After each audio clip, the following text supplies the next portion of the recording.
Today I've decided to record something completely different.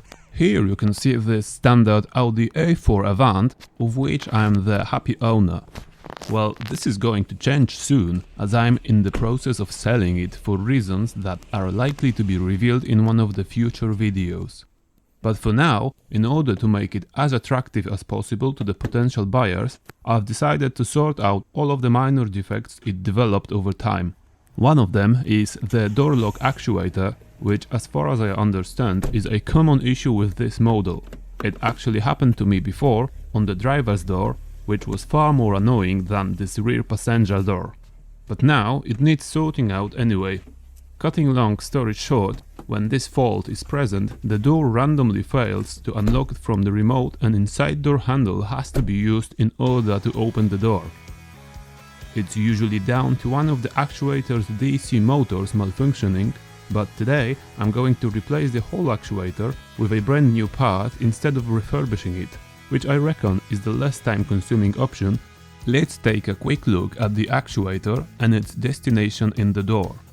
To me, the most challenging part is to remove the door card without actually breaking it. For that I'm going to use some plastic pry, which is also used for removing bicycle tires. There are dedicated sets available, which are even easier to use, but currently I'm not in a possession of one. Starting with the smallest elements of the door insert assembly, carefully prying and trying to fill the weak spots and avoiding snapping all the small plastic hooks. It's really worth taking time, otherwise replacing the door cards won't be anywhere near economical.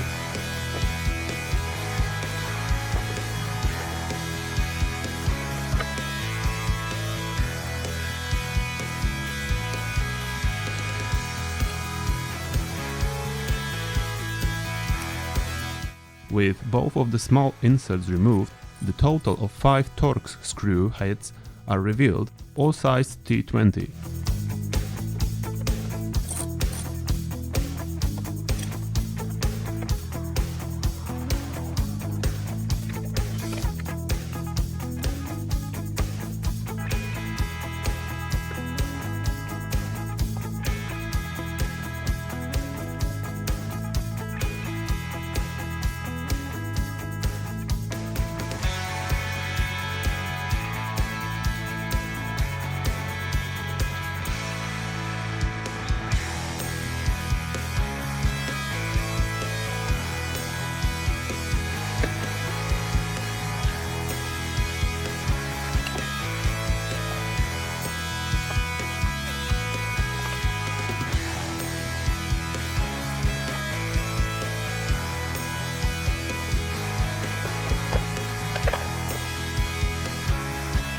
With the door cards separated, it's worth taking time again to understand the connections inside.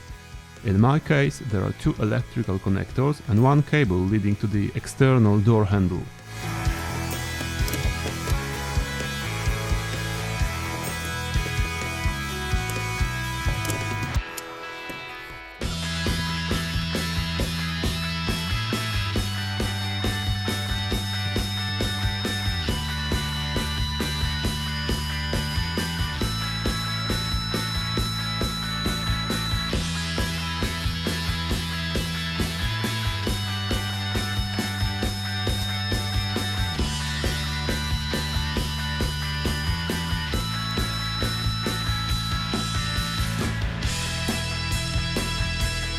Here's a quick reminder of where the new actuator goes.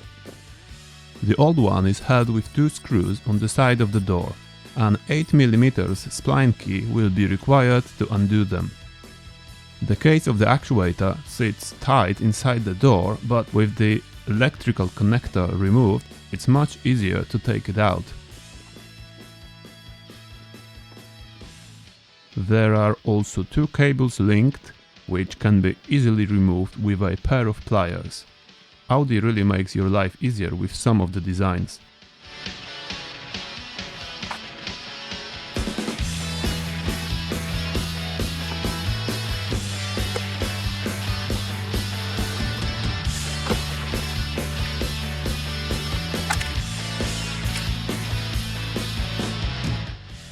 A quick comparison of the 2 parts.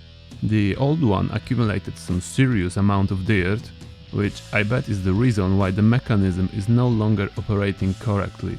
As I said, I suspect one of the tiny DC motors simply got stuck.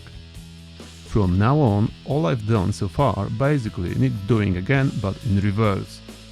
The two cables are linked correctly with the actuator and it goes back in.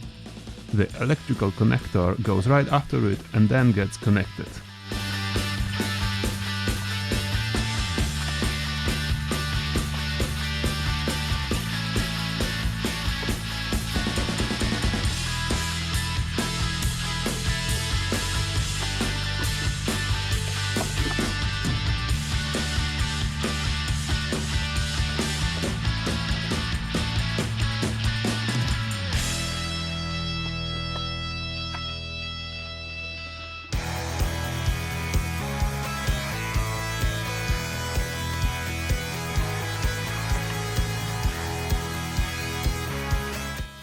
Now a quick test before assembling the whole door card to see if the connectors are made correctly and the door works in principle.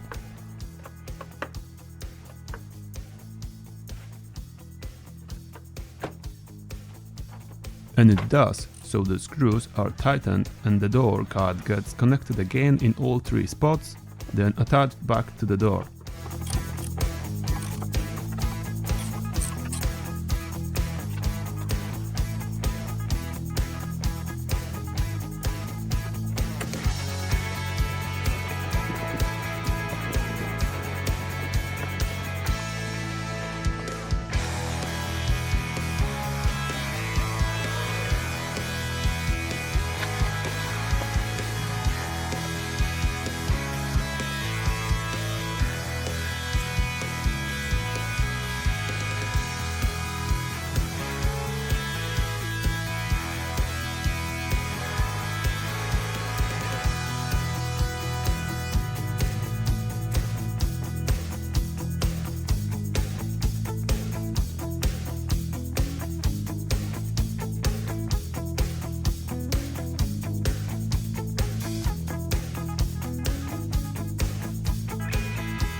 The Torx screws get back in place and the remaining plastic inserts are fitted as well.